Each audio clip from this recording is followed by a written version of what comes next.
Hello, everyone. I am Mirto Mandriotti. Thank you so much for joining me here today. I hope you can all see and hear me okay.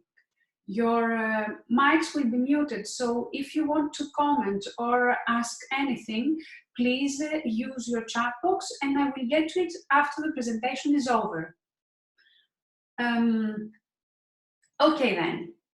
First of all, I want to take a moment to congratulate all of you for taking the first step towards letting go of self-destructive, self-sabotaging behaviors and moving forward into a happier, more fulfilling life. During our time together, we will be exploring what self-sabotage is, why we partake in it, and how to fight back against destructive behaviors and form healthy habits instead. So let's get started. Behavior is said to be self-sabotaging when it creates problems and interferes with long-standing goals. The most common self-sabotaging behaviors are procrastination, self-medication with drugs or alcohol, comfort eating, and interpersonal conflict. While these acts may seem useful and comforting at the moment, they ultimately undermine us, especially when we engage in them repeatedly. Even if you're aware of your self-sabotaging behaviors, there's no guarantee that in itself will be enough to disengage from the act. Still, it is possible to overcome almost any form of self-sabotage, and people do it every day. So, are you self-sabotaging? Can you relate to any of the following? You tend to focus on what's not working as opposed to what is.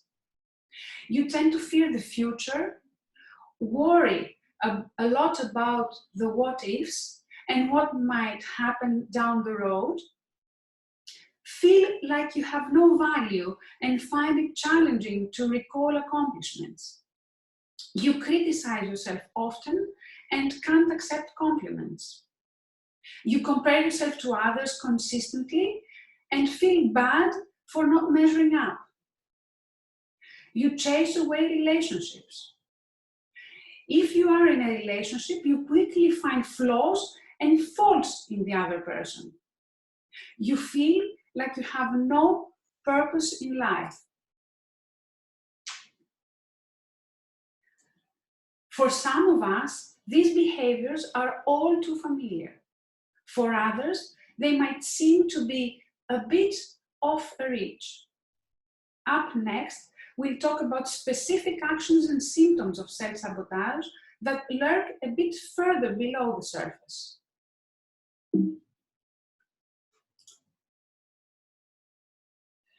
Under the umbrella of self-sabotage is self-destruction.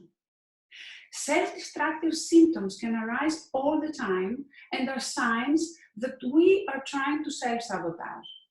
Here are a few examples of behaviors. Failing to take action. Having a negative, pessimistic, or self-defeating mindset. For example, when we say, I'm going to fail, I just know it. Overeating or undereating. Forced incompetence, which means portraying yourself as unintelligent or incapable. Bullying, if you're going out of your way to harm others. Self-harm, self-pity, drug and alcohol abuse. Deliberately alienating yourself from others, refusing help, spending too much. Physical neglect like getting poor sleep, refusing to exercise, eating unhealthy foods, and failing to maintain basic hygiene are all signs of these. Mental neglect, refusing, avoiding, or failing to confront psychological health issues like anxiety, depression, or OCD. We all go through ups and downs, but if you find yourself returning to patterns of binge drinking, overeating, undereating, self-harm, physical neglect, or any of the other items on this list, you are likely find comfort in the harmful actions of self-sabotage. There are a few main reasons that we participate in self-sabotaging behaviors. Perhaps the most important is feeling a lack of self-worth. For example, you've had a crush on the barista at your local coffee shop for months, and you always chat every time you go in to grab your coffee. So one day, they ask you on a date, but you freeze and come up with an excuse to get out of it. If your reality up until now dictates that you aren't worthy of love, but suddenly you receive information that contradicts that reality, your brain sends signals to fight against that cognitive dissonance or discomfort of the new and unknown, and brings you back to familiar thoughts and patterns. Perhaps this means that you detach and become uninterested, because deep down you are suddenly afraid, knowing that your relationship is moving forward and would ultimately fail, as no one can really love you. Which brings us to cognitive dissonance and the big role it plays in self-sabotaging.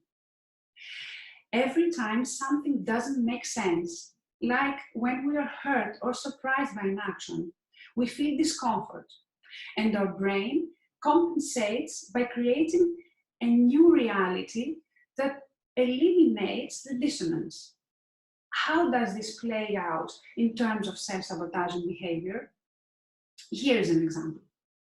Let's say you don't like someone you work with, but one day they run out to get a coffee and ask if they can grab one for you too, their treat.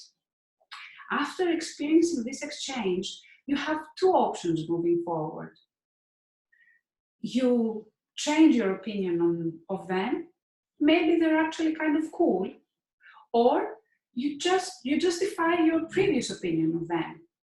They must be after something. I don't trust they wouldn't be this generous without an underlying agenda.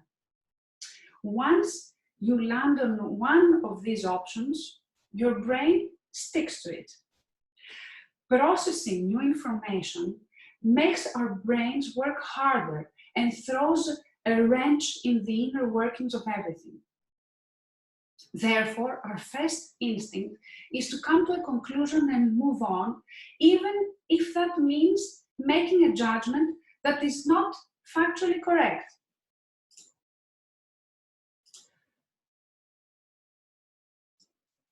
Here is how cognitive dissonance and self-sabotage might play out in your romantic life. Let's say in one of your first romantic relationships you were lied to, causing your brain to form the notion that romantic feelings are connected with hurt and distrust. As you progress forward through life, you have various romantic relationships. You might have never truly gotten over this mistrust, and even if your partner has never given you a reason, you don't trust them. You might start thinking to yourself, I trusted people once, and look where that got me, hurt. I'm not falling for this again.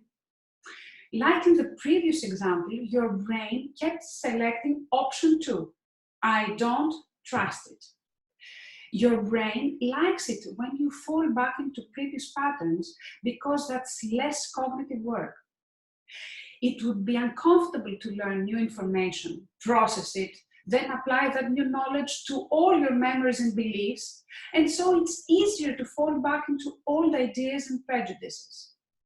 We like the control. It feels better to accept your own failure rather than face the possibility of failure taking you by surprise. At least when you're steering the ship, you know where you're going, even if that means driving it into an iceberg of self-sabotage.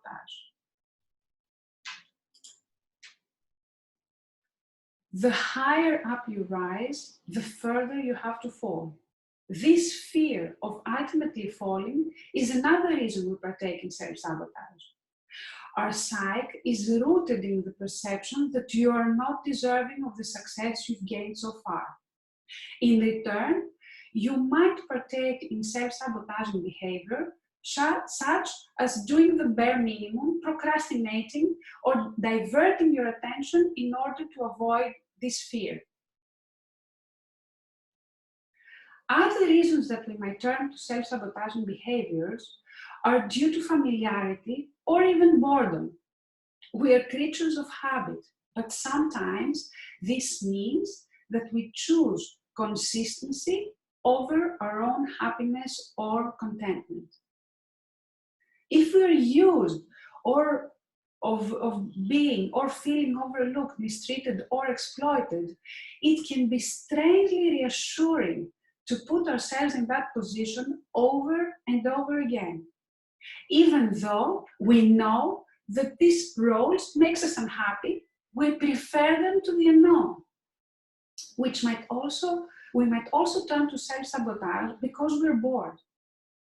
Sometimes creating drama or inciting conflict can give us a rush, and being in the middle of chaos can feel comforting. The good news is that self-sabotage follows a predictable pattern, so we can change it. Awareness of how it shows up in your life will help you recognize it when it does show up, so that you can take action to nip it in the bud as soon as it shows up. The first step in this is to think back to previous times you've self-sabotaged in your life, then figure out at what point you typically began to indulge in self-sabotaging behaviors and uncover your triggers. Think of self-sabotage as a misdirected form of self-love. Your brain is moving you towards self-sabotaging behaviors because it thinks that it is protecting you from hurt and danger, when in reality, it's also holding you back from your true potential. Fear is an emotion most of us prefer to sweep under the rug instead of working to confront head-on. One step you can take to face your inner fears head-on is to journal. Next time you realize that you might be partaking in self-sabotaging behavior, procrastinating, delaying, picking up fights with loved ones, take a moment to ask yourself, what am I scared of? And why is that scary?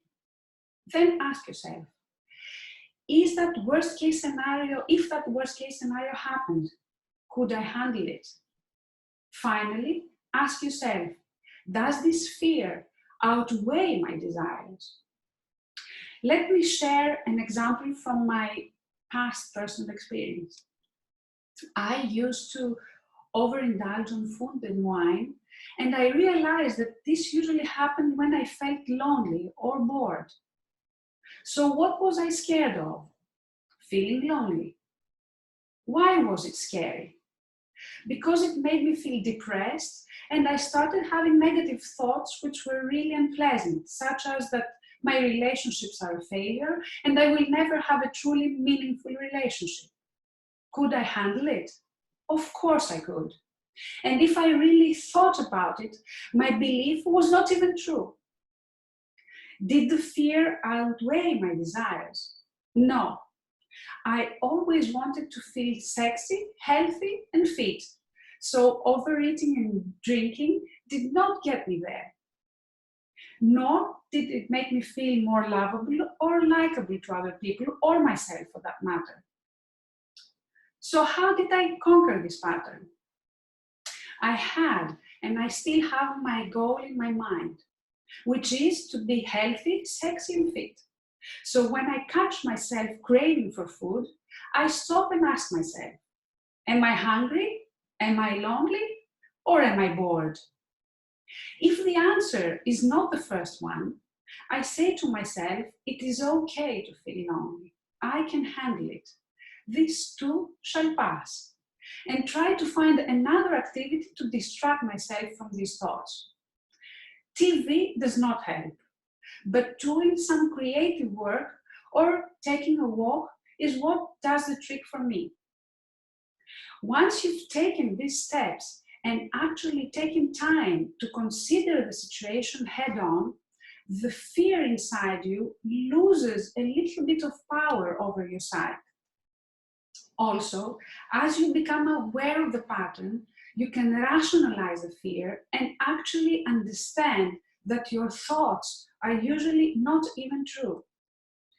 Repeat this activity as needed in order to train your brain to ease out of all thought patterns slowly.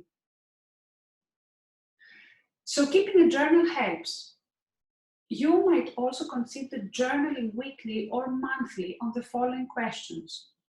Have you been guilty of negative self-talk? Have you been managing your time poorly or prioritizing the wrong things? Have you been avoiding something you know you need to do? Have you been refusing to seek help when you need it? Becoming aware of such self-sabotaging instances is the first step into taking action and correcting them. And the key word here is action. Once you realize you're doing one of the above, make a plan to tackle the problem and act upon it. Confronting our fears means facing discomfort, but sometimes what we uncover can be something completely different from what we thought to be true. Let's take a look at a case study about a woman named Olga. She was always in fear of losing her partner, Jack. She told him all the time she loved him and she never wanted him to leave her. But at the same time, she kept picking fights and forgetting to keep her promises to him, like even picking him up from work. In order to get to the bottom of this bizarre and seemingly contradictory behavior, Olga was prompted to contemplate the worst-case scenario, Jack leaving. She had never thought about this before because she was afraid to let her mind actually think it through. She was asked, "What will you do if he leaves?" And here's her response. "Well, I'd have to learn to live for myself, I guess. I'd have to be independent, I'd be free." The fear that she'd been hiding wasn't that Jack secretly wanted to leave her. It was that she wanted to leave Jack. Once Olga came to this realization and took the time to process her thoughts, instead of falling back on old habitual fears, she realized that her definition of a perfect wife meant someone who acted as an appendage to her husband, a role that she didn't want to play. Subconsciously, because she didn't want to fulfill this role, she began doing things to sabotage her marriage, thus leading to the fear of its end itself. Once she realized the root of her fears and how they played themselves out in her actions toward Jack, she was able to move past her stereotypes of marriage and recognize that her role as a wife didn't have to match up with the ideas she had in her mind. She was free to forge her own course. Moving from fears about our lives to assumptions we made about other people and situations. Don't fall into the mental trap of harmful assumptions. It's easy to spiral out of control. It's natural to try to analyze and assess people and situations to make sense of our surroundings. The danger lies in allowing your imagination to wander too far, leading to the worst-case scenario, which causes anxiety, frustration, and fear. Furthermore, the assumptions you make about the way people feel about you are often reflections on how you feel about yourself. After all, you're getting that harmful material from somewhere, your own self-sabotaging thoughts. If you're feeling ignored, alone, or abused, and your first thought is, they treat me like this, they treat me this way because probably I'm not good or beautiful enough, or they must think that I'm stupid or weak or whatever, what you're actually doing is projecting your own feelings about yourself. If this behavior goes unchecked and you don't realize that you're making silly assumptions, you will actually trick your mind into making false judgments about other people and situations. When you start assuming negative things, you attract negative thoughts. To fix this pattern, trying to catch yourself, then distract yourself with an opposite, positive affirmation or statement. Let me give you an example. You are invited to a party and you have to go there on your own.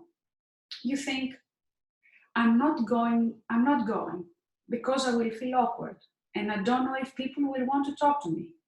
Maybe they won't even like me. It will make me feel lonely. These are all assumptions you make in your mind. You could turn it around and say to yourself, I will go and try to have a great time. I will be pleasant and open and will engage to interesting conversations. Even if it turns out not to be the best party ever, I will feel good about myself for getting out of my comfort zone and doing something new. Can you see the difference in the energy created by these two statements? Don't lose opportunities by assuming the worst even before an event occurs. Setting small goals will make you feel more accomplished and in control of your life. This is a particularly helpful way to combat self-sabotaging actions because it fights feelings of low self-worth and keeps you motivated and moving forward in a positive direction. So recommit to new healthy goals every day. Don't be afraid to make lists. Perhaps take a moment to pick out a planner to write down your notes and thoughts. Start with small obligations, like doing laundry, grocery shopping, or picking up dog food. Crossing something off your to-do list is fulfilling in its own weird little way, I promise. I sometimes love to write down on my to-do list a task I have already completed, just for having the pleasure to check the box that says done. Keep your days simple and meaningful. Don't let yourself get overwhelmed with things that aren't a priority for you, and don't waste your time on things that don't really matter. Learn how to say no and start getting used to delegating duties to people around you. Take time for yourself to do things you enjoy. Do you like cooking? Make sure to set some time aside to make yourself a nice meal once a week. Do you enjoy spending time with animals? Carve out an hour to visit and volunteer at the animal shelter this weekend. Doing things that you're passionate about will keep your stress levels down and allow you to focus more on your goals and motivations. Surround yourself with people who are also doing their best to fight against habits of self-sabotage. If your goal is to start creating more healthy habits, but most of your friends don't have a problem sitting around every night eating takeout, find a person to go to the gym with. Then, if and when you do find yourself slipping back into unhealthy habits of the past, you'll have someone to go to for help and inspiration instead of falling backward. There will always be times when we realize that we need to let go of something painful, be it guilt or a toxic relationship. However, it is never easy to let go of something that we've grown accustomed to. So we get stuck in the middle of two realities, where we are and where we want to be. Fear of the unknown can hold us back, but we can choose not to let it. One way to solve this problem is to accept more love into our life, which of course can be difficult if you feel that you are unworthy of love. But remember that if you're always putting yourself into distracting, self-sabotaging situations, you aren't allowing yourself to expand your worth and reach your full potential. Since you can control the love you receive from other people, the best place to start is with self-love. Here are a few ways that you can practice self-love. Cook your favorite meal for yourself and don't worry about the calories. Buy yourself some flowers. Sing loudly to your favorite song or dance like crazy to it. I actually love doing this, and I'm sure my neighbors must be having a great time watching me. Treat yourself to a massage or a candlelit hot bath. Go to a concert or a play, an art museum, or a musical performance. Join a walking group or sign up for a class. Take a hike and pack your favorite snacks for a picnic in nature. Write down some of your favorite quotes or mantras. Make some art or create a DIY project.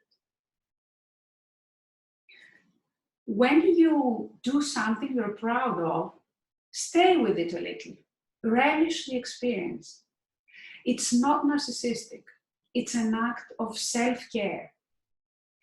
If you confronted your boss and finally asked for that promotion, give yourself props. That took guts. Being aware of your accomplishments will boost your mood and make you more self-sufficient. If we're waiting for people around us to congratulate us on our self-worth and self-esteem, we've given away a key to our own happiness because the thoughts, opinions, and beliefs of others are outside of our control. Here's an example, an exercise you can do. Set some time aside to make a list of all the things you have accomplished in your life. You must write at least one thing for every year you're alive. So, for example, I'm 51, so I have to write at least 51 things I have accomplished. I thought it would be difficult to do this exercise when I started, but I started and kept going. I will share my list with the replay of this webinar. Here are some examples of things you could write on your list. Finishing school, taking your driving license, eating alone in a restaurant, getting married, getting divorced. Yes, for some people this might be an accomplishment too. Getting your first job, losing the weight you wanted, taking the vacations you always dreamed of. Write down what feels like an accomplishment for you. Like if you have a fear of flying, then getting on an airplane is a major deal for you. And don't underestimate what you have accomplished. Think that even walking and talking is difficult for some people. So be grateful you can. All you need is imagination and your memories. Play with it. Brag. You are the best and have done the best you could all your life. Look at your list and again, be grateful for what you have accomplished. Be proud. Writing down this list will get your spirits up and will serve as a positive reminder when you're falling into self-sabotage patterns. You can even create an accomplishments board with pictures of all the things that you ever wanted and have managed to make them come true. This will inspire you to move forward and pick you up when you're feeling down.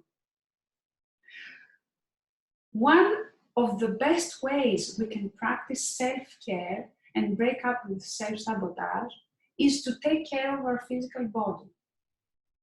If you're constantly tired, try researching some natural sleeping supplements. Pass on the Red Bull or cola and cut out caffeine after 3 o'clock. If you're overweight, reassess your diet and physical activity level.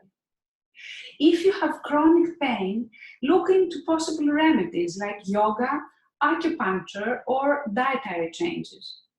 Stop ignoring your aches and pains and put yourself first by showing your body the self-respect it deserves.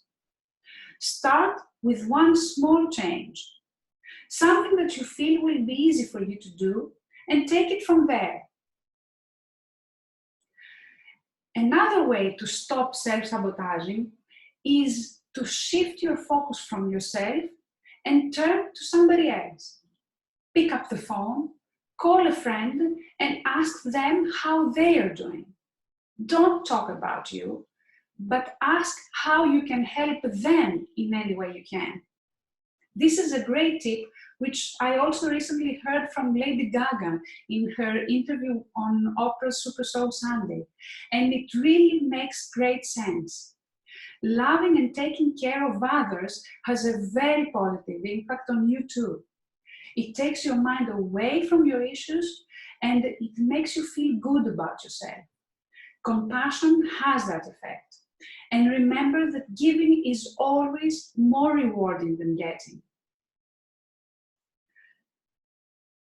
Shifting years of negative self-talk to positive talk is a lot easier said than done and requires you to reprogram your entire mind, but you can do it.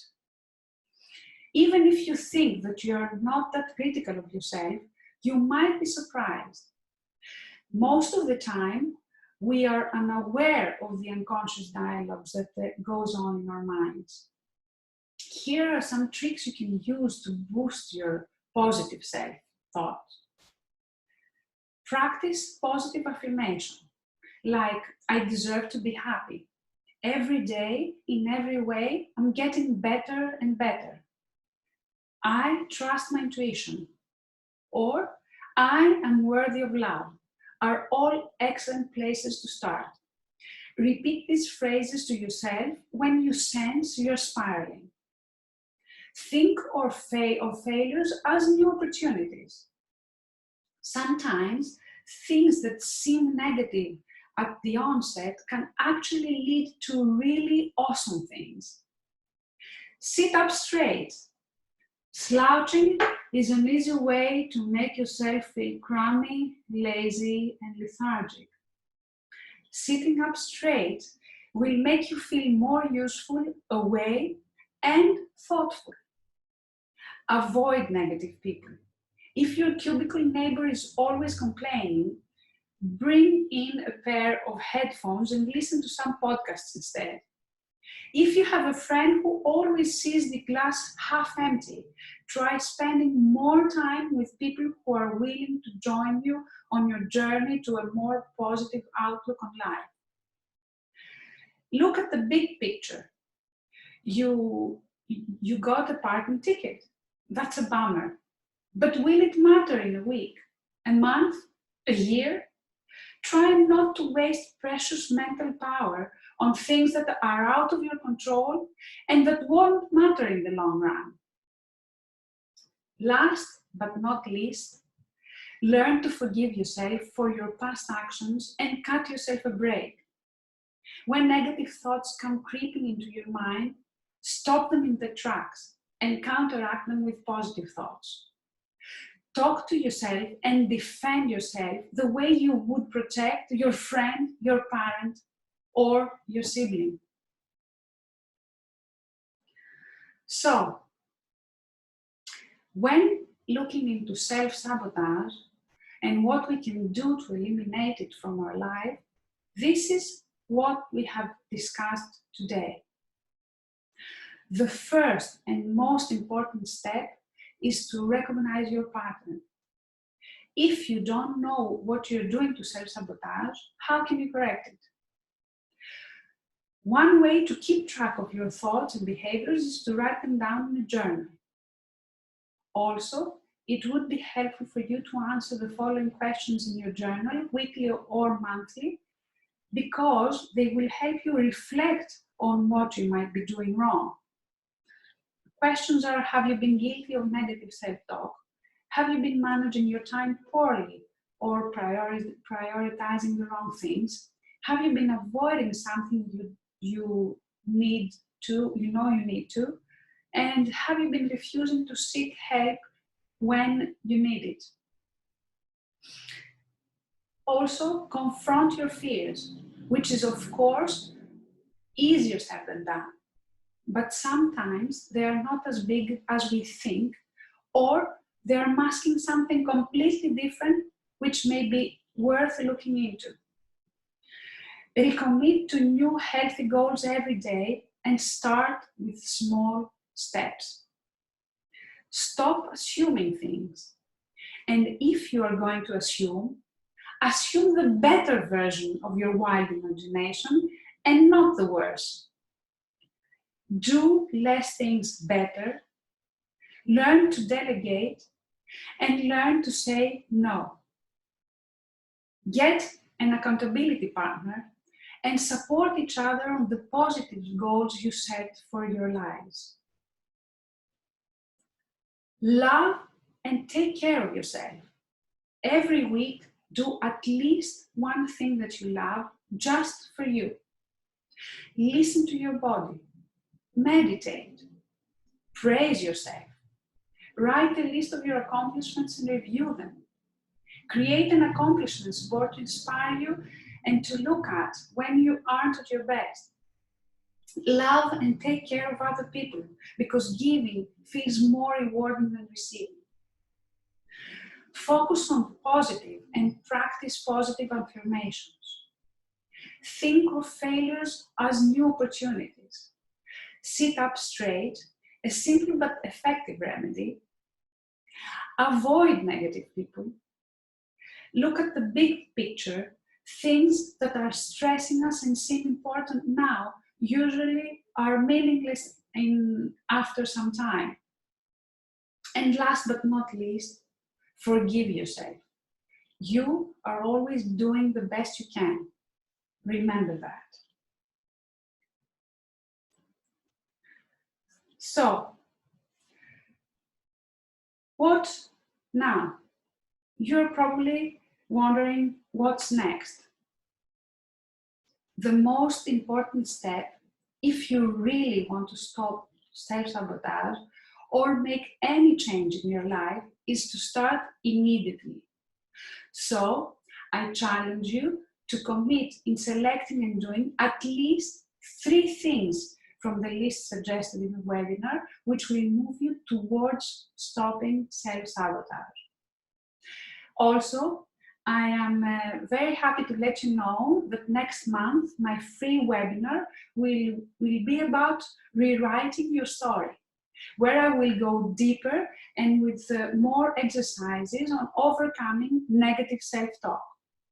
So if you want to take it a step further, make sure to join by going to the link you see on this page. Thank you so much for taking the time out of your day to join me. I hope you're able to walk away with some insight on how your mind works, as well as some tactics on how to overcome self-sabotaging habits and behaviors that have a way of presenting themselves every once in a while. I will leave you with this final thought. Make a conscious effort to be resilient and move forward with your life, no matter what hurdles come your way. You are strong, you are intelligent, and you are capable of overcoming the negative thought patterns that your mind has gotten into the habit of building.